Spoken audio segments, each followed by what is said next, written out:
Hello there, my name is Aya Thompson and this is Africa in 10 minutes, where we bring to you trending business news from around the continent, courtesy Footprint to Africa.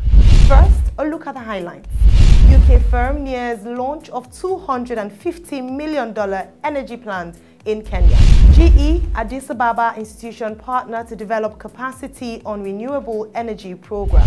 BBC to invest $10 million, create 200 jobs in Kenya. And now the news in detail. Stakeholders in Africa's upstream oil and gas are set to converge in London to review burning issues in the industry and exchange ideas on game-changing opportunities for the future. As one of the foremost events on the international oil and gas calendar, the 16th Africa Independent Forum will hold on the 24th and 25th of this month at the Waldorf Hilton to examine up-to-date and emerging exploration plays and capital development projects with insights into Africa's large and undiscovered hydrocarbon reserves. British company Equinox Energy Capital has revealed that it is near financial closure of a $250 million energy plant in Homa Bay, Kenya. Speaking on this development, Lord Barker, a UK peer and representative of Equinox Energy Capital, is quoted to have said, "We are making progress on our Homa Bay plant and are nearing launch." The peers and other business executives drawn from companies with interest in the East African region were gathered at a forum convened by Kenyan President Uhuru Kenyatta to hear investor plans, fears and challenges. The president reassured the investors that Kenya is committed to free, fair and peaceful elections that were unlikely to affect the business environment. The country goes to the polls on the 8th of August 2017. AGCO Corporation is set to launch Fendt tractor machines in Africa at the Nampo Harvest Day in Bothaville, South Africa on the 16th of May 2017. 4 tractors from the high-tech brand Fendt will be officially introduced into the South African market. According to Gary Kola, AGCO's Senior Vice President and General Manager, Asia Pacific and Africa, Fendt will be going into South Africa with their sales partner BHBW Holdings Proprietary Company. BHBW Holdings Limited is a joint venture between the South African company Barloworld and Germany's BayWa AG. The joint venture will build on Barloworld's existing agricultural equipment and logistics technology business and comprises around 400 employees, 10 sites and a retail network of 40 sales partners in Southern Africa. South Africa has around 40,000 commercial farms, which together generate around 12% of the country's GDP, and the introduction of Fendt recognizes this growing market segment. The Angolan Minister of Agriculture, Marcos Nyunga, has said that the price of fertilizers will continue to fall in the country so farmers can acquire them easily as a result of the government's initiative to import them. According to the cabinet minister, who was speaking recently after his arrival in Huambo province for a 2-day working visit, a ship carrying fertilizers from the Kingdom of Morocco will soon arrive in the country. He stressed the government's intention to make fertilizers available to all peasants, judging by their importance in agricultural production. Nyunga also reported that a program to increase the supply of farm labor, instruments and seeds is underway.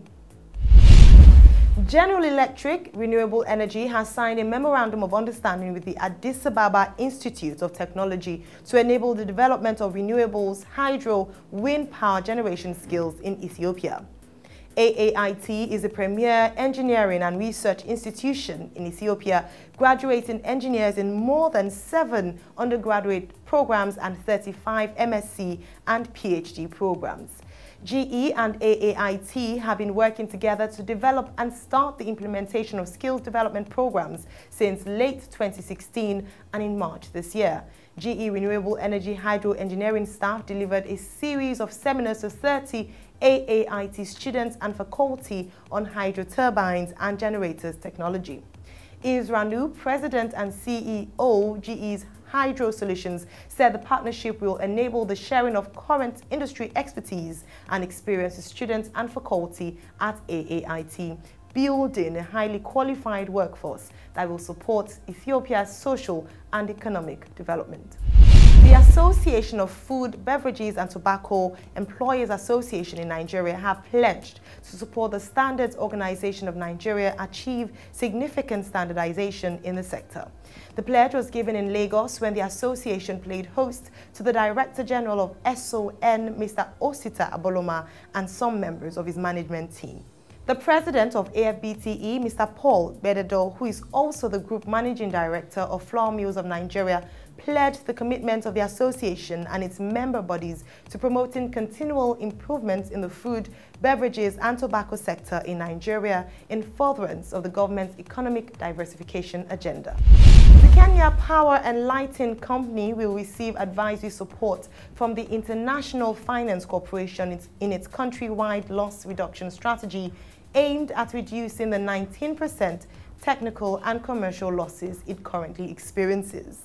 The utility's efforts to reach more customers are hampered by technical losses from inefficient, older equipment or obsolete technology and commercial losses from unauthorized use and fraud.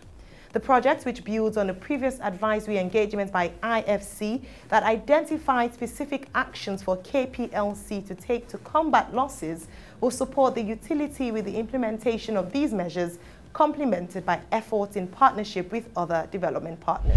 The British Broadcasting Corporation is investing nearly $10 million in modern multimedia production studios, which will employ 250 people, with 200 Kenyan nationals amongst them.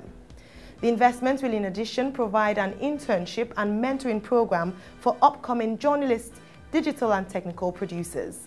In a briefing note for President Uhuru Kenyatta, BBC's senior editor Solomon Mugera stated that from Nairobi, the BBC will work with local broadcasters and independent production companies to create local and regional content across various genres, including business and health.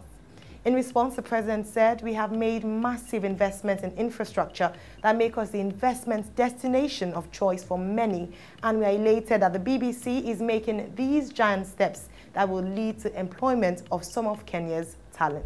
And finally, the International Islamic Trade Finance Corporation has signed a 3-year, $450 million framework agreement with the government of Burkina Faso for socio-economic development in the country. The current agreement will finance the country's export of agricultural commodities such as cotton, import of energy commodities including crude oil and refined petroleum products, and import of agricultural inputs and foodstuff. It will also extend lines of financing to local banks to support small and medium-sized enterprises. The agreement was signed by the Chief Executive Officer of ITFC, Engineer Hani Salem Sombol, and Hadizatu Rosane Coulibaly, Burkina Faso's Minister of Economy, Finance and Development, and the Islamic Development Bank Governor in the country. And that's it on this week's episode of Africa in 10 Minutes. But before we go, let's take a recap of the story. Stakeholders to brainstorm on Africa's upstream oil and gas opportunity. UK firm nears launch of $250 million energy plant in Kenya. Fence tractors set for launch in South Africa. Angola assures farmers of cheap fertilizers. GE Addis Ababa institution partner to develop capacity on renewable energy program. Food sector workers pledge support for standardization in Nigeria. IFC partners Kenya's power utility company to improve efficiency. BBC to invest $10 million, create 200 jobs in Kenya.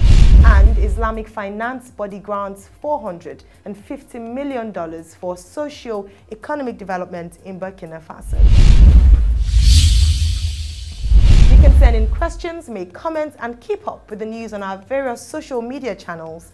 You can subscribe to our YouTube channel, like our Facebook page, follow us on Twitter, and connect with us on LinkedIn. In addition, please visit www.footprints2Africa, where these stories were called from. Thank you for watching.